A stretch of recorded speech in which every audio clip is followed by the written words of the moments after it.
wabarakatuh. Perkenalkan, nama saya Bungkus Ajidaya, NIM 13 2022 005. Di sini saya akan menjelaskan materi saya tentang pengenalan sistem komunikasi. Sistem komunikasi merupakan suatu hal yang tidak dapat dihindari oleh setiap manusia. Sebagai makhluk sosial, manusia dikotorkan untuk hidup bermasyarakat dan berinteraksi dengan manusia lainnya.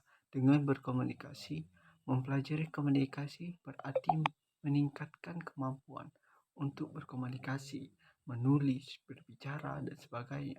Tidak di samping itu, ini juga berarti belajar menganalisis peristiwa komunikasi sebagai peristiwa sosial.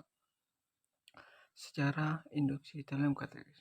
Sejarah telekomunikasi di Indonesia bermula saat telegram diperkenalkan pada tanggal 23 Oktober 1855 oleh pemerintah Hindia Belanda, yaitu berupa telegraf elektromagnetik yang menghubungkan cabang Semarang Ambarawa. Sejak itu, jasa telegram dapat dimanfaatkan oleh masyarakat.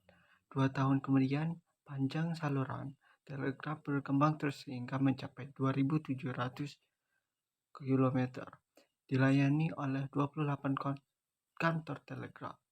Di sepanjang kereta didirikan tiang-tiang telegraf.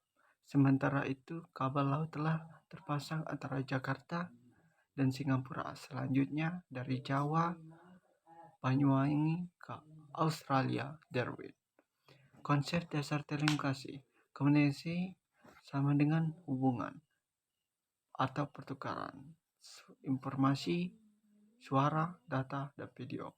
Telekomunikasi setiap pemancaran, pengiriman, dan atau penerima dari setiap informasi dalam bentuk tanda-tanda, isyarat, tulisan, gambar, suara, dan bunyi melalui sistem kawat, optik, radio, atau sistem elektromagnetik lainnya.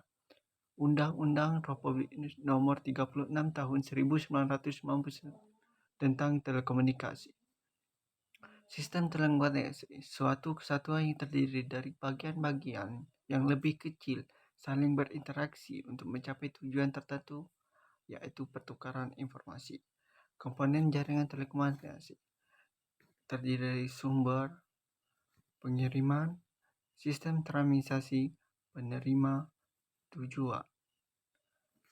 Setelah itu kita akan membahas prinsip kerja komunikasi. Antara lain simpel, yaitu berkomunikasi untuk transmitter dari receiver. Transmitter hanya bisa memancarkan dan receiver hanya bisa menerima. Selanjutnya, hal duplex. Ada 2 unsur hal duplex. Masing-masing punya transmitter dari receiver. Namun setiap perangkat hanya bisa menggunakan salah satu dalam suatu waktu. Jika perangkat satu transmit, perangkat 2 akan receive.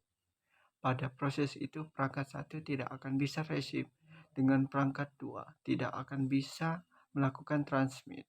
Inilah konsep hal duplex. Contohnya pada handtext, full duplex. Kedua perangkat lainnya bisa melakukan receive dan transmit pada saat yang sama. Contohnya pada penggunaan telepon modern. Komponen jaringan telekomunikasi. Informasi merupakan pesan yang dikirim terima seperti suara, gambar, video, file, dan tulisan.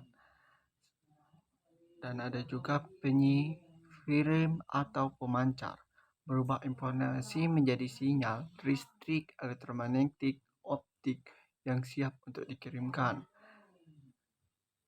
Media transmisi adalah alat yang berfungsi mengirimkan sinyal dari pengirim kepada penerima, misalnya kabel tembaga, kabel optik, dan udara. Dan yang terakhir, penerima. Penerima melakukan untuk merubah kembali sinyal menjadi informasi. Itu saja dari saya. Jika ada kata-kata yang kurang tepat, saya mohon maaf. Saya akhiri. Wassalamualaikum warahmatullahi wabarakatuh.